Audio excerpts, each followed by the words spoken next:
Hello and welcome. Today, we're exploring a topic that's deeply personal, often misunderstood, and central to many romantic partnerships: the role of physical intimacy. In a world saturated with conflicting messages, from pressure to perform to messages that minimize its importance, it's easy to lose sight of what sex means within the quiet, day-to-day life of a committed relationship. This isn't about mechanics or a checklist. It's about connection. We'll be looking at the psychology of intimacy, how this unique form of closeness can build emotional bonds, reinforce trust, and become a silent language of its own. Our goal is to understand, not to prescribe. Every relationship has its own rhythm. So, let's set aside the noise and talk about why, for many, sex holds a significant place in the ecosystem of a healthy, loving partnership. Relationships are built on multiple connection points: shared values, inside jokes, facing challenges together. Physical intimacy, when consensual and mutual, adds a powerful layer to this bond.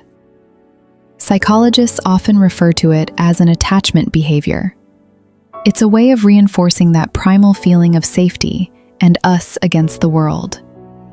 During moments of vulnerability and closeness, our bodies release oxytocin, sometimes called the bonding hormone or cuddle chemical. This isn't just a physical reaction. It fosters feelings of trust, calm, and attachment.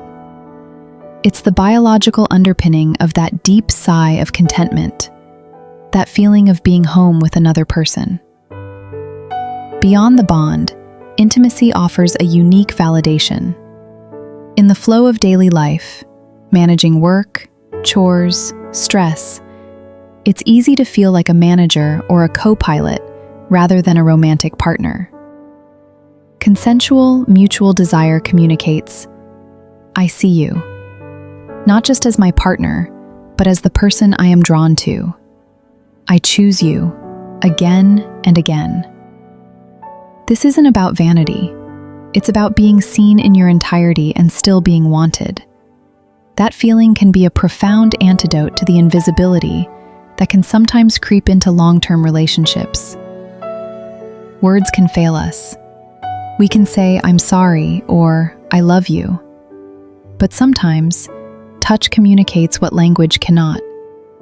A gentle, intentional physical connection can serve as a powerful peace offering, a reaffirmation of commitment after a conflict, or a way to share joy that feels too big for words. It becomes a dialect of its own, a nonverbal way of saying, "We're okay," "I'm here with you," or "This moment is ours." Think of a relationship as an ecosystem. Physical intimacy doesn't exist in a vacuum. When it's healthy and mutual, it feeds back into and strengthens other areas. The vulnerability required deepens trust. The playfulness can spark humor in other parts of your day. The shared privacy builds a world that is just for the two of you. It can create a positive feedback loop. A sense of emotional closeness makes physical closeness more fulfilling, and that physical connection, in turn, deepens the emotional bond. To understand its importance, it can be helpful to compassionately acknowledge what can happen when this form of connection is absent for a long time. By mutual disinterest, or due to life seasons. It's not just about the act itself, but what it can represent. Sometimes, one or both partners may feel a sense of loneliness within the relationship, a gap in the unique closeness they share. They might start to feel like best friends and co-parents, but miss the spark of being lovers. Resentment or insecurity can quietly build, not out of malice, but out of a longing for that specific type of reconnection. This is a crucial point. Everything we're discussing is rooted in mutuality, desire, and free participation. Healthy intimacy is an invitation, not a demand. It is a shared experience, not an obligation or a transaction used to get something or keep score. Pressure and coercion have no place here. True intimacy requires a foundation of safety and respect, where no or not tonight is heard and honored without guilt, because the person is valued more than the act. Let's clear up some common myths. First, the myth of spontaneous passion. For most long-term couples, desire is often responsive rather than spontaneous. It doesn't always strike out of the blue. It often grows from a moment of connection, a kind word, or choosing to be close. It's all about frequency. Comparing your relationship to some supposed normal number is a recipe for anxiety. Quality and mutual satisfaction are far more important than a tally. Some couples connect deeply once a month, others once a week. The right rhythm is the one that makes both partners feel connected and content. If you're not in the mood, you should just go along with it. So, if this connection matters, how do we nurture it? You don't focus on the flower alone. You tend to the soil.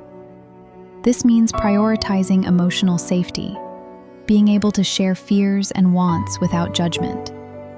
It means creating moments of non-sexual touch, a hug, a hand on the shoulder, a cuddle on the couch. It means carving out undistracted time together, even 20 minutes, to truly talk and listen. It's about managing conflict repair so that hurt doesn't become a wall. Intimacy often flourishes in the space created by these smaller, consistent acts of connection.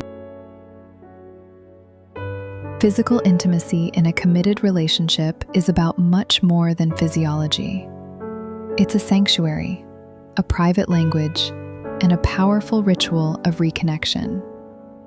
It's one of the ways we write the story of us on a level deeper than words.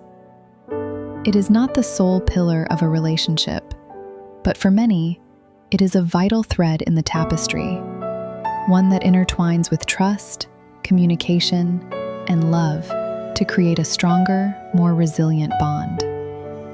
Thank you for reflecting with us on this deeply human aspect of partnership.